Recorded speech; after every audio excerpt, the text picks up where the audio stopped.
இன்றைக்கி நம்ம வெண்டைக்காய் தொக்கு எப்படி பண்ணுறதுன்னு பார்க்க போகிறோம். வெண்டைக்காயில் எப்போதும் காரக்குழம்பு, சாம்பார் இந்த மாதிரி டிஷ்ஷெல்லாம் பண்ணியிருப்பீங்க. ஒரு தடவை வித்தியாசமாக இந்த மாதிரி தொக்கு பண்ணி பாருங்கள்.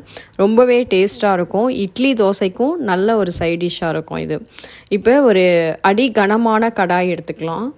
அதில் ஒரு 3 டேபிள் ஸ்பூன் அளவுக்கு நல்லெண்ணெய் ஊற்றிக்கங்க. நல்லெண்ணெய் லைட்டாக ஹீட் ஆனதுக்கு அப்புறமா ஒரு 10 பல்லு பூண்டு சின்ன சின்னதாக கட் பண்ணி ஆட் பண்ணியிருக்கேன். இப்போ இதோடையே ஒரு 2 பெரிய வெங்காயம் நல்ல நைஸாக சாப்பரில் போட்டு கட் பண்ணி எடுத்துக்கோங்க. இந்த மாதிரி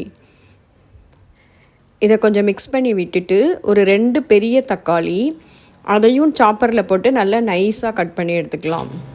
இந்த மாதிரி நம்ம சின்ன சின்னதாக கட் பண்ணி போடும்போது தொக்கு நமக்கு சீக்கிரமே ரெடி ஆகிடும். இப்போ இதில் இந்த தொக்குக்கு தேவையான அளவுக்கு 1 டேபிள் ஸ்பூன் உப்பு, 1/2 டேபிள் ஸ்பூன் அளவுக்கு மஞ்சள் தூள் ரெண்டும் போட்டு நல்லா மிக்ஸ் பண்ணி விட்டுக்கோங்க. இப்போ கடாயை மூடி வச்சிடலாம். ஒரு 5 நிமிஷத்துக்கு ஒரு தடவை திறந்து பார்த்து இந்த மாதிரி கிளறி விட்டுக்கோங்க. ஒரு 15 நிமிஷம் கழித்து பார்த்தோம்னா அந்த தக்காளியில் இருக்கிற தண்ணிலாம் வற்றி நல்லா ட்ரையாக இந்த மாதிரி நமக்கு கிடைக்கும். இப்போ இந்த ஸ்டேஜில் நம்ம 2 டேபிள் ஸ்பூன் அளவுக்கு வீட்டில் அரைச்ச சாம்பார் பொடி போட்டுக்கலாம்.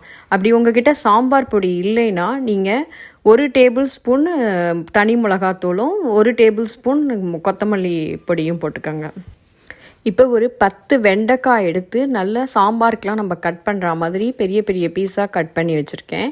அதையும் இப்போ இந்த தொக்கோடு நம்ம ஆட் பண்ணிக்கலாம். நீங்கள் இதை தனியாக வதக்கணுன்னெலாம் தேவையில்லை. ஒரு 10 நிமிஷம் இப்படியே ஓப்பனாக கடாயிலேயே வதக்கினீங்கன்னா அந்த வெண்டைக்காய் லைட்டாக ஃப்ரை ஆகிடும். ஒரு 10 நிமிஷம் இதே மாதிரி கிளறி விட்டுட்டே இருங்க. இப்போ 1 டேபிள் ஸ்பூன் அளவுக்கு புளி பேஸ்ட் ஆட் பண்ணிக்கலாம். அப்படி உங்ககிட்ட புளி பேஸ்ட் இல்லைன்னா ஒரு சின்ன லெமன் சைஸ் அளவுக்கு புளி எடுத்து நல்லா கெட்டியாக கரைச்சி ஊற்றிக்கோங்க. இப்போ இந்த மசாலாலாம் ஒன்று சேர்கிற அளவுக்கு ஒரு 5 நிமிஷம் மூடி போட்டுக்கலாம். இப்போ பார்த்தீங்கன்னா கொஞ்சம் லைட்டாக எண்ணெய் மிதந்து வந்திருக்கு பாருங்கள். இந்த அளவுக்கு இதில் இருக்கிற அந்த மசாலா வாசனையெல்லாம் பச்சை வாசனையெல்லாம் போயிடும். இப்போ ஒரு 250 ml தண்ணி ஆட் பண்ணிக்கலாம். இதில் தண்ணி ஆட் பண்ணிவிட்டு நல்லா மிக்ஸ் பண்ணி விட்டுருங்க.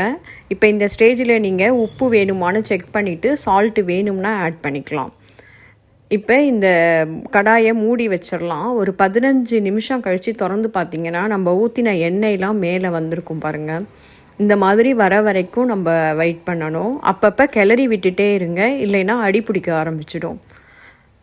ஒரு 15 நிமிஷம் கழித்து இந்த மாதிரி எண்ணெயெல்லாம் மேலே மிதந்து நம்மளோட வெண்டைக்காய் தொக்கு சூப்பராக ரெடி ஆகிடுச்சு. இப்போ இதை நான் சர்விங் பவுலுக்கு மாற்றிட்டேன். இதோட சூடான ரைஸில் போட்டு சாப்பிட்டிங்கன்னா சூப்பராக இருக்கும். கண்டிப்பாக ட்ரை பண்ணி பார்த்துட்டு எனக்கு கமெண்ட் பண்ணுங்கள். எங்கள் சேனல் பிடிச்சிருந்தா கண்டிப்பாக சப்ஸ்கிரைப் பண்ண மறந்துடாதீங்க. தேங்க்யூ.